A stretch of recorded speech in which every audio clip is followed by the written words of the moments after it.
तो इंडिया एक ऐसा देश है जहाँ पे अगर आप गेम खेलते हो या गेमर हो तो आपको अवार्ड्स मिलेंगे। गेमिंग चल रहा है। या अगर आप यूट्यूब पे कंटेंट क्रिएटर हो तो आपको अवार्ड्स मिलेंगे।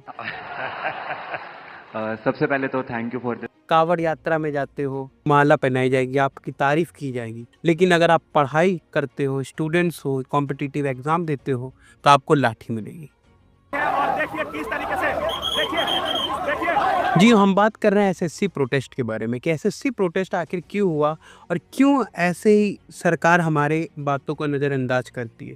तो आइए जानते हैं इस वीडियो में। तो सबसे पहले ये समझना जरूरी है कि एसएससी है क्या। एसएससी का full form staff selection commission है। गवर्नमेंट बॉडी है जो कि इंडिया के group B, group C post के लिए एग्ज़ाम कराती है। हर साल लाखों में बच्चे, लाखों स्टूडेंट्स इसका फॉर्म भरते हैं और एग्ज़ाम की प्रिपरेशंस करते हैं और एग्ज़ाम देते हैं।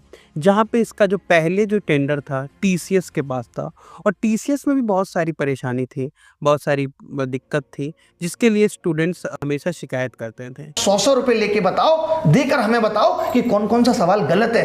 प्री के अंदर उसके पैसे भी बच्चे देते 100 रुपए लेते हैं ये। सोचिए 19 सवाल गलत। लेकिन इस बार जबकि टेंडर जब टीसीएस का ख़त्म हुआ तो एडिक्विटी एक जो कंपनी है उस टेंडर ले लिया। और क्योंकि जब भी टेंडर होता है तो बोली लगानी पड़ती है और यहाँ पे एडिक्विटी ने बहुत कम बोली लगाई थी, जिसके कारण इनको टेंडर मिल गया। और आप जानते ही हैं एडिक्विटी का पिछले का बैकग्राउंड बहुत ही ख़राब था।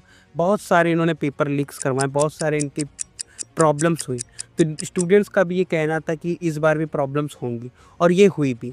जब क्या कहते हैं 24 जुलाई से 3 अगस्त के बीच में जो एग्ज़ाम होने वाले थे, पेपर का इतना प्रेशर होता है स्टूडेंट पे जब वो साल भर तैयारी करता है, उसके लिए वो एक दिन इतना महत्वपूर्ण है कि बाकी चीजें तो ठीक से चलनी चाहिए। घर वाले भी चाहते हैं भाई बच्चे का पेपर आ रहा है, इसको टेंशन ना दें, ये अच्छे से पढ़े। पॉइंट्स है जैसे किसी स्टूडेंट्स का माउस नहीं चल रहा था, किसी स्टूडेंट्स का क्या कहते हैं क्वेश्चन सही से नहीं आ रहा था। जो क्वेश्चंस आ रहे थे इमेज बेस्ड क्वेश्चन, उसमें इमेज नहीं सही से आ रही थी। कुछ ऑप्शंस बार बार क्लिक नहीं हो रहे थे। बहुत सारे आंसर्स ऐसे हैं जो हाईलाइटेड होके आ रहे थे आंसर्स, और कुछ क्वेश्चंस तो ऐसे थे जो 5वें क्लास के क्वेश्चंस थे, जिसका ये रीज़न है जिनको इन्होंने माना भी कि अगर हम इन 55,000 बच्चों को दिक्कत हुई है तो उसके लिए हम क्या कर सकते हैं।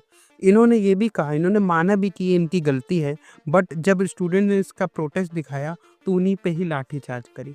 बहुत सारे यूट्यूबर्स जो टीचर्स थे, जो फेमस टीचर्स थे, उन्होंने प्रोटेस्ट भी किया। तो उसके लिए उनको क्या किया, अलग अलग बसों में बैठाल कर दूर दूर ले गए ताकि इस प्रोटेस्ट को जैसे तैसे रोक दिया जाए। पर क्या लगता है आपको इस सरकार से हमें क्या कहते हैं?